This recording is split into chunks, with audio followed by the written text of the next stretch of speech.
And joining us now from Washington is Norman Rule. He was the National Intelligence Manager for Iran at the Office of the Director of National Intelligence, and he is a senior advisor to United Against a Nuclear Iran. And Norman, looking back on that hostage, there are many lessons there, but from, I guess, the security aspect, what has been the lasting impact of that incident between the relations between Iran, not just with the U.S., but the West?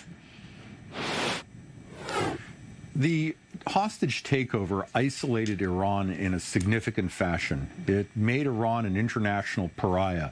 That isolation may have been part of the encouragement for Saddam Hussein's invasion of Iran sometime later. It also taught Iran, in a sense, the diplomatic value of hostages and detainees, a practice which it continues to this day.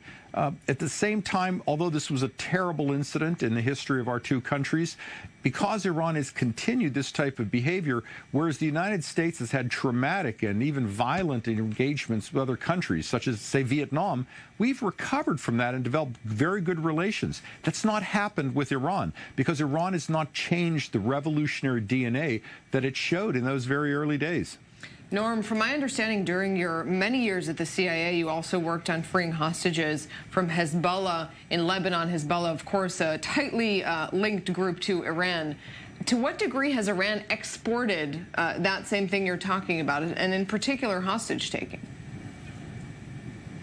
Well, Iran exported a series of training, intelligence advice from its earliest days to Lebanese Hezbollah. It does the same thing with other regional actors today, but it taught Lebanese Hezbollah the value of using hostages as a diplomatic tool against Western powers, as a form of insurance against further pressure. And the lengthy detentions that took place, and indeed the deaths of CIA Station Chief William Buckley, for example, and of others, was a trauma for which, frankly, Lebanese Hezbollah has never really paid, any more than Iran has paid for its decades of taking hostages from not just the United States, but from many countries, Scandinavia, Britain, etc. Norm, so you're talking about Iran and Lebanon not really paying for those actions, and the U.S. potentially not adapting. Do you think the West has, over all these years, adapted to those Iranian tactics, even 40 years later? Well, I think unfortunately, the international community bears some responsibility for this. We have a country in Iran that is routinely taking detainees from multiple countries.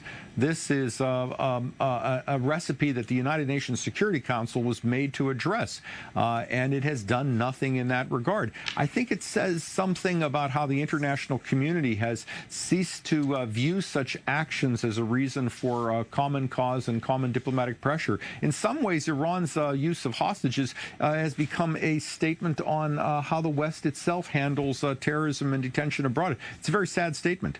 Right, Norman, let's focus in on one of those cases that probably should be better known, because now the White House offering a reward in the case of this missing FBI agent, Robert Levinson. What do we know about that case? Well, Robert Levinson was a retired FBI official who traveled to Kish Island to conduct local investigations into smuggling issues. He left his hotel, communicated that he was leaving his hotel, got into a taxi, and was not seen again. The Iranian government has refused to cooperate in the investigations.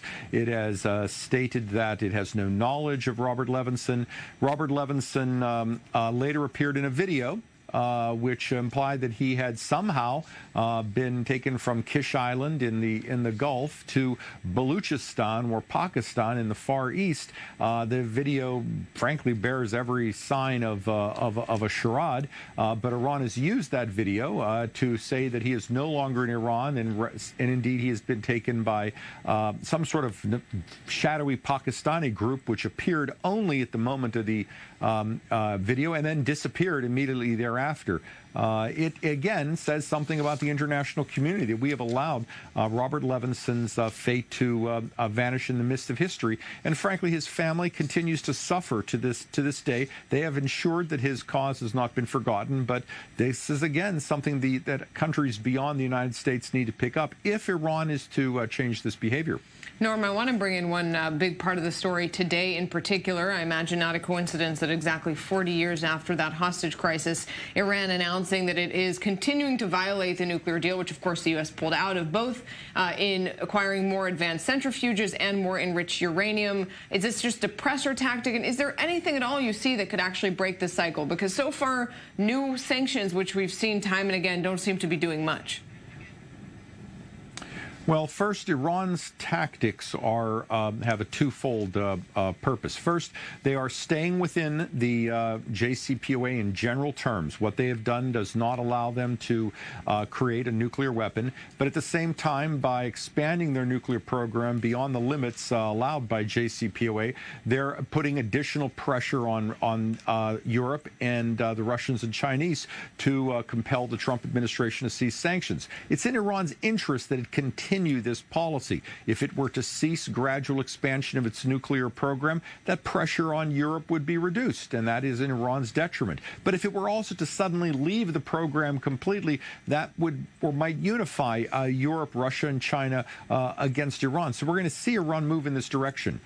I'm often asked the question of, is maximum pressure working? And I respond by saying that if maximum pressure works, you're going to see the Iranians produce examples of defiance and behavior to test our fortitude. So in a sense, this is exactly what you would expect to see if Iran were facing pressure. And I also note that if you are indeed serious about rolling Iran back from the region, you've got to use sanctions to do so if you wish to avoid a conflict. And again, Iran would test international fortitude through these actions.